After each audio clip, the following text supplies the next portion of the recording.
Hello guys, welcome back to my YouTube channel. ඉතින් අද නම් ඔන්න ඔයාලා දන්නවා මම මේ කොහෙද යන්න ලෑස්ති වෙලා ඉන්නේ කියලා.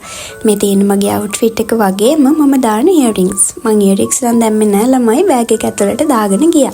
ඊළඟට මම මේ ලෑස්ති කරන්න හදන්නේ මගේ බෑග් එක. බලමුකෝ අපි ඒක ඇතුළේ මොනවද මම මේ ලෑස්ති කරගෙන තියෙන්නේ කියලා. ඉතින් vlog එක continue කරගෙන යන්න ඕන නිසා අනිවාර්යෙන් power bank එක දාගත්තා. මම නම් මේ නවගම්මේ යන්නේ මගේ first time. ඉතින් පත්තිනි දේවාලට බාරයක් වෙලා තියෙනවා මගේ එක්සෑම් එකට. ඉතින් ඒක ඔප්පු කරන්න තමයි මම යන්නේ. මම මෙතන රුපියල් 25000ක් වගේ අරගෙන තියෙනවා. හැබැයි මට එච්චර වියදම් වුණේ නැහැ. අපි බලමුකෝ ඉස්සරහට මම ඔයාලට කියන්නම් කොච්චර වියදම් වුණාද කියලා. ඉතින් මගේ power bank එක නම් full charge. ඊන් දුර ගමනක් යන නිසා power bank එක හරිම වැදගත්. hand bag එකේ නම් දාගත්ත ඉතින් ඔච්චරයි. අපේ ගෙදර ඉඳලා පැය 6-7ක වගේ ගමනක් නිසා ඉතින් මම වැඩිපුර ඇඳුමක් අවශ්‍ය කරන හැමදේම ලෑස්ති කරගෙන අපේ නැන්දලාගේ කඩෙන් තියන්න හිතුවා. මොකද එන්න පරක් වුණොත්. ඊට පස්සේ මම නම් දැන් ওই ටවුන් එකට ගිහිල්ලා පොඩි කන්න දේවල් ටිකක් දාගත්ත බෑග් එකට. දැන් නම් මම මේ යන්නේ ලිෆ්ට් එකක් ගන්න. ඔතන හොඳ ලිෆ්ට් එකක් නම් තිබ්බේ නෑ ළමයි මං එහෙම්මම ආවා.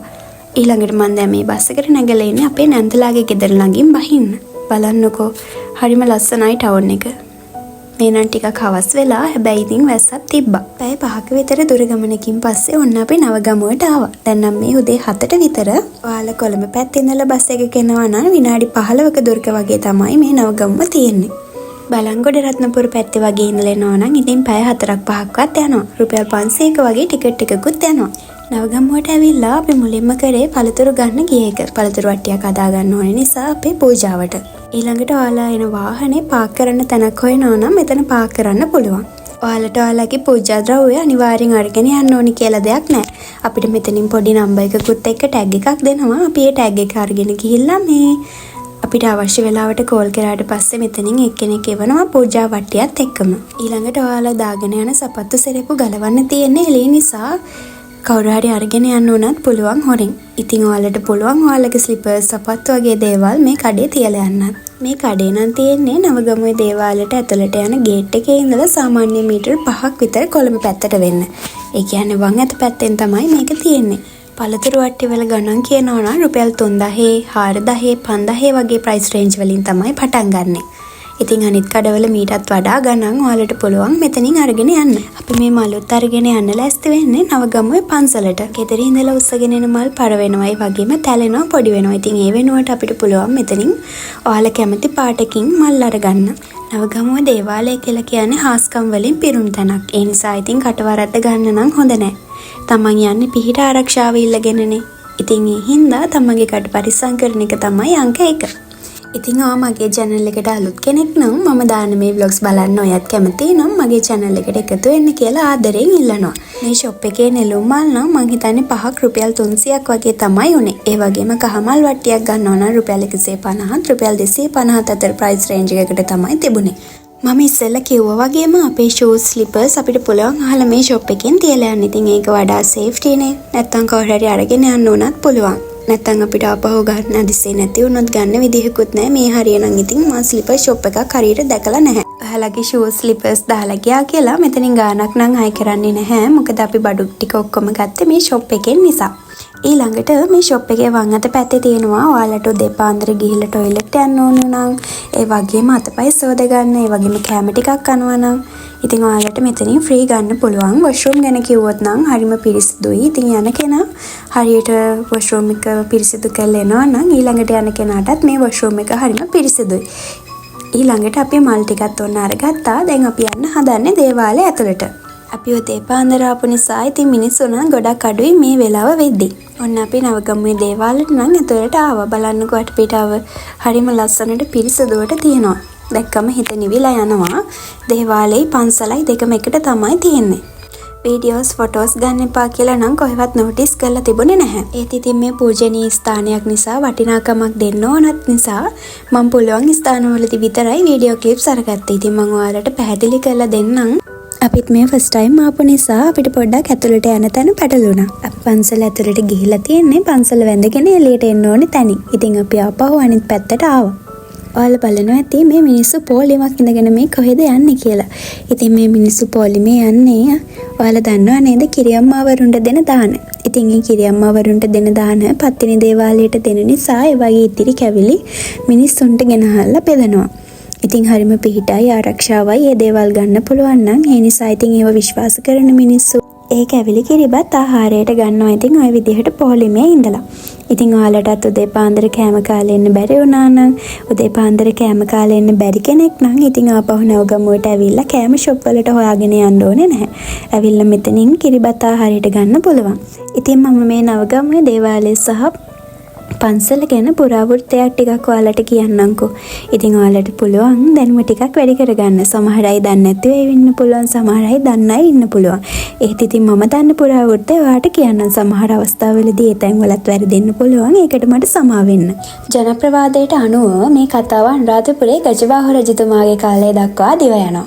මේ රජතුමා ඉන්දියාවට ගිහිල්ලා නැවත ලංකාවට එද්දී පත්තිනි දේවියගේ සලඹක් අරගෙන ඇවිත් ආපසු එන ගමනේදී රජතුමා ඇතුළු පිරිස නවගමුව ප්‍රදේශයේ නතර වී විවේක සුවයෙන් ඉඳලා තියෙනවා.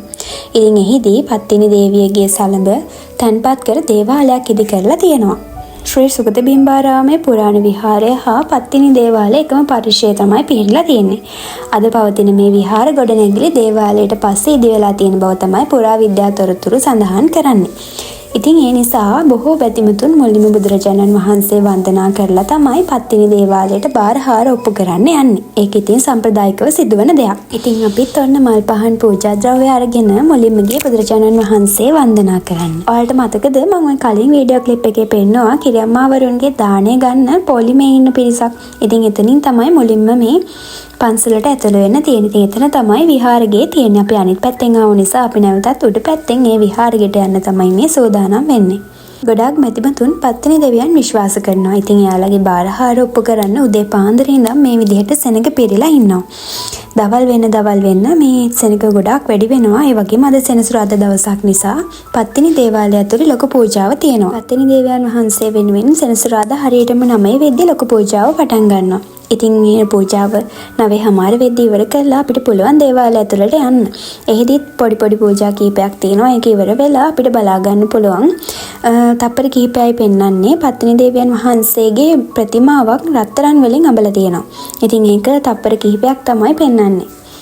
අපිට පුළුවන් සෙනසුරාදා දවසේ ගියොත් මං හිතන්නේ දෙපාරක් විතර ඒක පෙන්වනවා. බලා ගන්නත් පුළුවන්. පත්තිනි දේවාලය ඇතුළේදී නම් රත්තරන් පිළිමේ පෙන්වන අවස්ථාවේදී මම වීඩියෝ කරන්න ගියේ නෑ. මොකද අපි මේ වගේ තැන්වලදී ලොකු වටිනාකමක් දෙන්න ඕනේ නිසා. ඉතින් අපි මම ඉස්සෙල්ලා කිව්වා වගේ විහාරෙක දෙට ඇවිල්ලා බුදුරජාණන් වහන්සේට මල් පෑන් පහන් හඳුන්කරු ඔක්කොම පූජා කරලා අපි දැන් මේ යන්න හදන්නේ අපේ පළතුරු වට්ටිය ගෙන්න ගන්න. මං හිතනවා ඔයා මේ වීඩියෝ එක බලනවා ඇත්තේ සමහර විට නවගමුවේ දේවාලය කියලා දෙයක් දන්නවත් නැති අය වෙන්න පුළුවන්. සමහර අය ඇවිල්ලා තියෙන අය වෙන්න පුළුවන්. ආයෙත් බලන්න ආසාවෙන් ඉන්න අය වෙන්න පුළුවන්.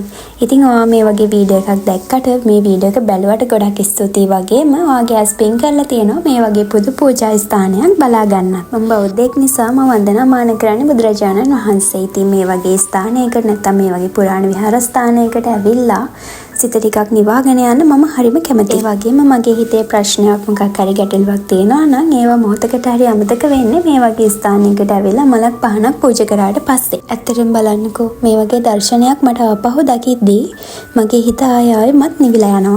ඊළඟට අපි මේ යන්නේ බෝධීන් වහන්සේ වන්දනා කරන්න.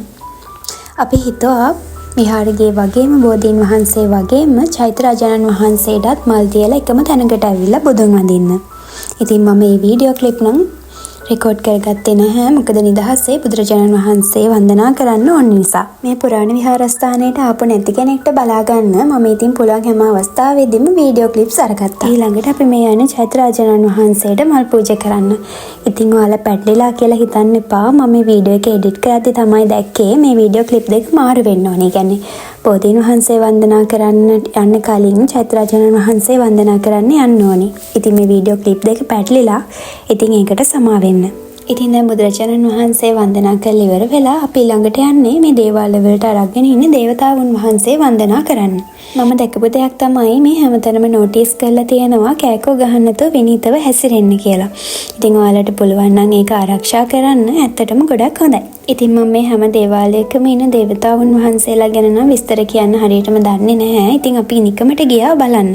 ආපු එකේ චුට්ටක් ඇවිදලා කරලා ඉන්න ඕන නිසා අපි ඉතින් නිකන් ගියා බලන්න. ඉතින් ඒ අවස්ථාවවලදී ගත්ත වීඩියෝ ක්ලිප්ස් තමයි ඔයාලට මේ ටික දාලා තියෙන්නේ. හරිම ලස්සන දර්ශනයක් වගේම හරිම අමුතු අත්දැකීමක් තමයි ඉතින් මේක. ඉතින් මගේ හිත හරියම නිවිලා යනවා මේ වීඩියෝ ක්ලිප් ආයෙ දකිද්දි. ඔන්න දැන් නම් අපේ පූජාවට වෙලාව හරි අපි කෝල් කරලා මේ විදිහට පූජා වට්ටිය ගෙන්න ගත්තා. ඉතින් මේ පත්තිනි දේවාලය ඇතුළේදී මම ගත්ත පොඩි වීඩියෝ ක්ලිප් එකක් තමයි මේ තියෙන්නේ. ඉතින් අපි පූජාවත් ඉවර කළා අපි ඊළඟට ඔන්න ආවා කිරියම්ම දානේ ගන්න. ඊට පස්සේ ඉතින් පොල්ලිමේ ඉඳලා කිරියම්ම දානෙත් අරගෙන මේ විදිහට අපි ආපහු එන්න පිටත් වුණා. එහෙනම් අතරමඟදී මට ගැචමැටික් තියෙන ෂොප් එකක් හම්බ වුණා. ඉතින් මම ඒක අස්සරත් පොඩ්ඩක් ගිහිල්ලා බැලුවා. ඊට පස්සේ මම මල් පෝච්චි අරගෙන ආවා. ඉතින් දැන් නම් මේ ඉන්නේ අපේ ටවුන් එකට ඇවිත්. ඉතින් කිරිබත් එහෙම කාලාව නිසා ලොකු බඩගින්නක් තිබුණේ නෑ ඇත්තටම. ඊට පස්සේ ඉතින් දැන් ටවුන් එකට එද්දි නම් හවස 3:00 විතර වුණා. ඉතින් ඒ නිසා දවල්ට කෑම මුකුත් කාලත් නැති නිසා මම කෑම එකකුත් කාලා ආපහු ගෙදර එන්න පිටත් වුණා. මේ වෙද්දි නම් ඇඟට හරිම මහන්සි. මොකද පැය 10ක විතර ගමනක් නිසා. බලන්නකො මේ පාරත් හරිම ලස්සනයි. ඉතින් ඔයාලා මගේ vlog එකත් එක දිගටම එකතු වෙලා හිටියට ඔයාලට ගොඩාක් ස්තුතියි. එහෙනම් මම හදට ගිහිල්ලා එන්නම්.